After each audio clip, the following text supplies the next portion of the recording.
Hello everyone, I hope you all are doing fine. Welcome to all of you on my YouTube channel. My name is Shweta Sharma and today in this video we will be discussing about hemorrhage. Hemorrhage, which is a very important topic of general surgery from 5 or 10 marks aspect. तो इसमें आपको क्या क्या पढ़ना है, यहाँ पे आप हेडिंग्स देख लीजिए.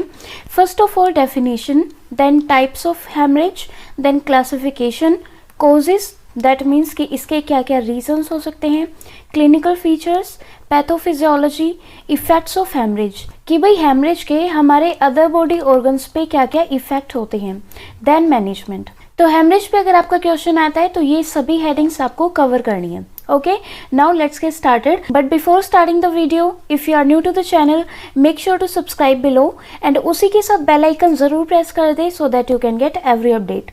Now let's get started. So first of all, here is the definition of hemorrhage. So what is hemorrhage? The term hemorrhage refers to excess loss of blood due to rupture of blood vessels. ठीक है, blood vessels के rupture होने की वजह से there is excess loss of blood which is refer to as haemorrhage. या फिर आप लिख सकते हैं escape of blood from the rupture of the blood vessels that is called as hemorrhage. या फिर hemorrhage means the loss of blood from the vascular system associated with an absolute reduction in the circulating blood volume. ठीक है, तो यानी कि जब हमारा जो नॉर्मल ब्लड है उसमें एब्सोल्यूट रिडक्शन हो जाता है जब हमारे ब्लड का, so that is called as haemorrhage. Now the types, what are the types of haemorrhage? तो तीन बेसिस पे हम यहाँ पे क्लासिफाई करेंगे. First of all according to situation, second is according to the type of wound, third is clinical classification of the haemorrhage. So according to situation कि भाई कहाँ से हेमरेज हो रहा है, first is arterial, second is capillary, third is Venus. नाम से ही पता चल रहा है, आर्टेरियल दैट मीन्स जो आर्टरी में से फ्लो हो, सेकेंड इज कैपिलरी जो कैपिलरी से हेमरेज हो, थर्ड इज वीनस जो वीनस से हेमरेज हो. ठीक है, आगे हम पढ़ेंगे डिटेल में. टाइम ऑफ वुंड यानी कि किस टाइम पे हेमरेज हो रहा है, प्राइमरी, रिएक्शनरी, सेकेंडरी जो कुछ दिनों के बाद हो. एंड थर्ड है क्लिनिकल क्लासिफिकेशन ऑफ हेमरेज यानी कि हेमरेज कहाँ पे है, अगर एक्सटर्नल सरफेस पे है, सुपरफिशियल है दैट इज रिवील्ड और एक्सटर्नल, अगर इंटरनल ब्लीडिंग है that will be called as concealed haemorrhage. तो यहाँ पे आप देख सकते हो, first on the basis of situation, this is capillary, this is venous and this is arterial.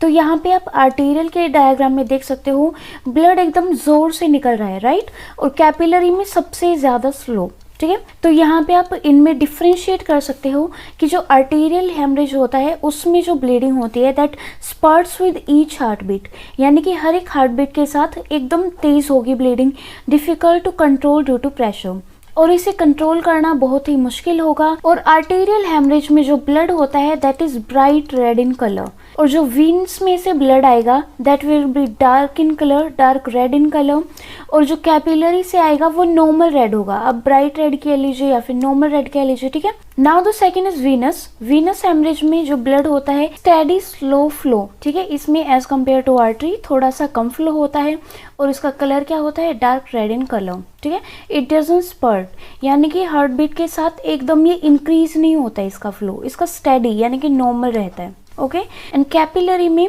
Bleeding ओजेस steadily but slowly. ठीक है, तो इसमें ब्लीडिंग धीरे धीरे होती है.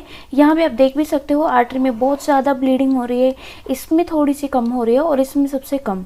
ठीक है, तो इसमें oozes steadily but slowly. Now the second type on the basis of time of wound. ठीक है, तो primary, reactionary and secondary. Primary haemorrhage जो इमीडिएटली होता है, for example a cut finger, या फिर ऑपरेशन इंसिजन जब हम देते हैं तो इमीडिएटली जो ब्लीडिंग होती है that is in primary haemorrhage. Now the reactionary, reactionary को हम इंटरमीडिएट हेमरेज भी कहते हैं. तो ये कब होती है, after operation with in first 24 hours. ठीक है, ऑपरेशन के बाद विद इन 24 आवर्स में जो अगर ब्लीडिंग होती है दैट इज रिएक्शनरी ब्लीडिंग. ठीक है, more severe the operation more likely it is to occur. For example operation of kidney, thyroid, breasts and total hysterectomy, इन सभी में रिएक्शनरी हेमरेज के चांसेस ज़्यादा होते हैं. ठीक है, now the secondary haemorrhage. Secondary haemorrhage में if infection is present, walls of blood vessels may be eroded and may burst. This will cause into secondary haemorrhage. अब यहाँ पे जो सबसे इम्पोर्टेंट क्लासिफिकेशन आता है, haemorrhage is broken down into 4 classes by the American College of Surgeons, ATLS, advance trauma life support team. ठीक है, तो उन्होंने हेमरेज को 4 क्लासेस में डिवाइड किया, क्लास 1, 2, 3, 4। 1 में इन्होंने क्या बताया, अगर टोटल ब्लड का 15% ब्लड वॉल्यूम का लॉस हो रहा है, that will come under class 1 haemorrhage. अगर टोटल ब्लड वॉल्यूम का 15 to 30% ब्लड लॉस हो रहा है, that will be come under class 2 haemorrhage. Class 3 किस में होगा, अगर 30 to 40% of blood will be loss and if more than 40% of circulating blood volume loss होगा, that will come under class 4। तो याद करना आपको 15 to 30, 30 to 40, more than 40। Now its causes कि भाई क्या क्या रीज़न हो सकते हैं ब्लीडिंग के, हेमरेज के। So there are many causes of bleeding but few of the most common are discussed below, जिसमें first of all is wounds. अब वुंड्स क्या होता है basically, this is discontinuation in the epithelium, right. Discontinuation जहाँ पे भी हो जाता है, या तो एपिथेलियम में या फिर ओरल म्यूकोजा मेम्ब्रेन में, ठीक है, कहीं पे भी if there is discontinuity in the epithelium तो उसे हम वुंड कहते हैं। तो वुंड्स में इंसाइज्ड वुंड भी हो सकता है, लेसरेशन भी हो सकती है, एब्रेजन, कॉन्ट्यूजन, ये आपने पढ़े होंगे। कॉन्ट्यूजन यानी कि नील वगैरह पड़ जाते हैं, punctured wound, gun shot wounds, ठीक है, these are the types of wounds. उसके अलावा फ्रैक्चर ऑफ लार्ज बोन, उसकी वजह से भी बहुत ज़्यादा हेमरेज होता है। इंट्रा ऑपरेटिव पीरियड में, रोड ट्रैफिक एक्सीडेंट्स में, blunt traumatic injuries, invasive diagnostic procedures जिसमें हम बायोप्सी वगैरह लेते हैं, उनमें भी हो सकता है, ठीक है। उसके अलावा एनाटॉमिकल डिफेक्ट्स में, canine bite, crush injury, varicose bleeding, so all these can be the reasons of haemorrhage या फिर कॉजेज ऑफ हेमरेज में। उसके बाद आता है signs and symptoms of haemorrhage. अभी हमने जो देखा था कि क्लास 1 से लेके क्लास 4 तक जैसे जैसे हम जाते हैं वैसे ही कंडीशन सीवियर होने लगती है, ठीक है। तो sign and symptoms early condition में कम आएंगे और जैसे जैसे क्लास 4 की तरफ हेमरेज की कंडीशन बढ़ती जाएगी तो साइन सिम्टम सीवियर होते जाएंगे, ठीक है। तो अर्ली साइन एंड सिम्टम यहाँ पे होंगे रेस्टलेसनेस, एंग्जाइटी। ब्लीडिंग जब स्टार्ट ही हुई है तो धीरे धीरे पेशेंट को रेस्टलेसनेस फील होगी, एंग्जाइटी फील होगी, फीलिंग फेंटनेस की कंडीशन आ जाएगी, कोल्डनेस फील होगी, पैलर यानी कि पीलापन आ जाएगा, पेशेंट फील्स थ्रस्टी, ठीक है। तो ये सभी माइल्ड सिम्टम होंगे। उसके बाद sign and symptom after severe haemorrhage, extreme level पे पेलनेस आ जाएगी, चिल्ड सेंसेशन, एयर हंगर, जल्दी जल्दी सांस लेगा पेशेंट, रैपिडली थ्रेडी पल्स होगी। क्यों भाई, क्योंकि जो हमारा ब्लड वॉल्यूम है वो कम हो चुका है तो कार्डियक आउटपुट भी यहाँ पे कम होगा, ठीक है। तो जिसकी वजह से जो हमारे ऑर्गन्स है उनको ऑक्सीजन कम मिलेगी, तो इसलिए हमारा जो हार्ट होगा वो जल्दी जल्दी कॉन्ट्रैक्ट करेगा, तो इसलिए रैपिड थ्रेडी पल्स आएगी, लो ब्लड प्रेशर आएगा। देखो ब्लड प्रेशर यहाँ पे लो आएगा क्योंकि ब्लड वॉल्यूम लो है, पर हार्ट रेट यहाँ पे हाई आएगा, ठीक है, and extreme thirst. Now the effects of haemorrhage, कि भाई हेमरेज के क्या क्या इफेक्ट्स होंगे हमारे अदर बॉडी ऑर्गन्स पे। तो सबसे पहले एक्यूट रीनल शटडाउन, किडनी पे इफेक्ट पड़ेगा, लिवर सेल डिसफंक्शन, लिवर पे इफेक्ट पड़ेगा, कार्डियक डिप्रेशन, क्योंकि अल्टीमेटली जब हमारे किसी भी ऑर्गन को ऑक्सीजन ही नहीं मिलेगी तो मल्टीपल ऑर्गन फेलियर होगा, ठीक है। तो यहाँ पे kidney, liver, cardiac depression, hypoxic effect, क्योंकि ऑक्सीजन कम मिल रही है तो हाइपोक्सिक इफेक्ट दिखेंगे। मेटाबॉलिक एसिडोसिस, क्यों, क्योंकि ऑक्सीजन की कमी होने पे फिर एनाबॉलिक मेटाबॉलिज्म शुरू हो जाएगा, जिसकी वजह से फिर लैक्टिक एसिडोसिस या फिर मेटाबॉलिक एसिडोसिस होगा। GIT mucosal ischaemia, interstitial oedema and hypovolaemic shock. Bleeding की वजह से हमारा ब्लड लॉस इतना ज़्यादा हो जाता है कि हाइपोवॉलेमिया होगा, उसकी वजह से शॉक में जाएगा पेशेंट। अब आती है मैनेजमेंट।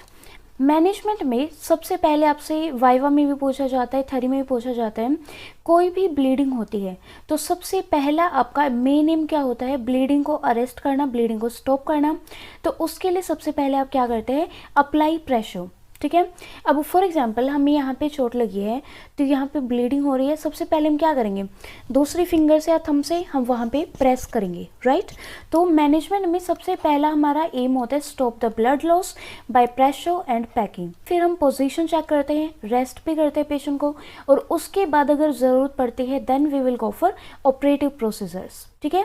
फॉर एग्जाम्पल अगर ब्लड वेसल बस्ट हुई है तो हम लाइगेट करेंगे, उसे रिपेयर करेंगे, और उसके बाद अगर क्लास 2, 3 या फिर 4 तक बात पहुंच गई है तो उन केसेस में हम ब्लड ट्रांसफ्यूजन करेंगे। तो ब्लड ट्रांसफ्यूजन या फिर albumin, gelatin, Dijkstra plasma infusion, ये सभी करेंगे। तो यहाँ पे सबसे पहला आता है pressure and packaging. This is our first aid treatment. इसमें हम टाइटली ड्रेसिंग करेंगे वुंड की, ठीक है।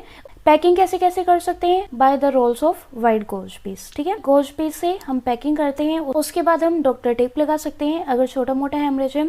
उसके बाद आता है पोजीशन एंड रेस्ट। सी, जब भी हमने क्लिनिकल फीचर अभी पढ़ा था साइन एंड सिम्टम, उसमें सबसे पहले पेशेंट को रेस्टलेसनेस होता है, ठीक है। तो उसके लिए रेस्ट बहुत ज़रूरी है। उसके अलावा एनाल्जेसिया फैसिलिटेट्स रेस्ट, एनाल्जेसिया में मोर्फिन भी हम दे सकते हैं। और उसके अलावा एंटी ट्रेंडलेनबर्ग पोजीशन, ये कौन सी पोजीशन होती है जिसमें हम क्या करते हैं, पेशेंट की जो लेग्स होती हैं उनको हम हार्ट के लेवल से ऊपर उठा देते हैं, ठीक है। तो पेशेंट का फॉर एग्जांपल हेड यहाँ पे है, दिस इज ट्रंक, यहाँ पे लेग्स होंगी, तो लेग्स को हम ऊपर की तरफ कर देंगे सो दैट कि ब्लड सप्लाई ब्रेन को ज़्यादा मिले। Now the third is by operative method, कि अगर बैंडेज से काम नहीं चलता है तो उन केसेस में हम क्या करेंगे, फॉर एग्जांपल अगर किसी आर्टरी में या फिर वीन में हेमरेज हो रहा है तो वहाँ पे हम फोर्सेप्स से या फिर क्लिप से उस ब्लड वेसल को हम वहाँ पे होल्ड करेंगे सो दैट कि ब्लीडिंग स्टॉप हो। उसके बाद जहाँ से ब्लड वेसल को कट हुआ है वहाँ से हम लाइगेट कर देंगे विद कैटगट या फिर सिल्क के जो सूचो मटेरियल आते हैं उनसे। अब यहाँ पे कुछ इंपॉर्टेंट टर्मिनोलॉजीज हैं हेमरेज स्पेशल साइट्स। अगर ब्लीडिंग फ्रॉम नोज, नोज से ब्लीडिंग होती है उसे हम कहते हैं एपिस्टैक्सिस। हीमोप्टाइसिस, अगर स्पूटम में ब्लड आ रहा है, you can see right here, it is expectation of bleeding from lungs, तो इसे हम कहते हैं हीमोप्टाइसिस। हीमेटोमेसिस क्या होता है, वोमिटिंग में ब्लड आना। मेलिना, मेलिना का मतलब होता है डार्क ब्लड स्टूल, स्टूल में अगर हमारे ब्लड आता है that is called as melaena. Haematuria, नाम से ही पता चल रहा है यूरिन में अगर ब्लड आता है तो that will be called as haematuria. And haemothorax, यानी कि हमारी चेस्ट में जो ब्लीडिंग होती है, थोरेक्स में जो ब्लीडिंग होती है that is haemothorax. So yes, this is all about today's video. I hope आप सभी को ये वीडियो समझ में आई होगी। And if you found this video helpful, do press the like button and also don't forget to subscribe below. उसी के साथ बेल आइकन जरूर प्रेस कर दे so that you can get every update. Thank you and good luck.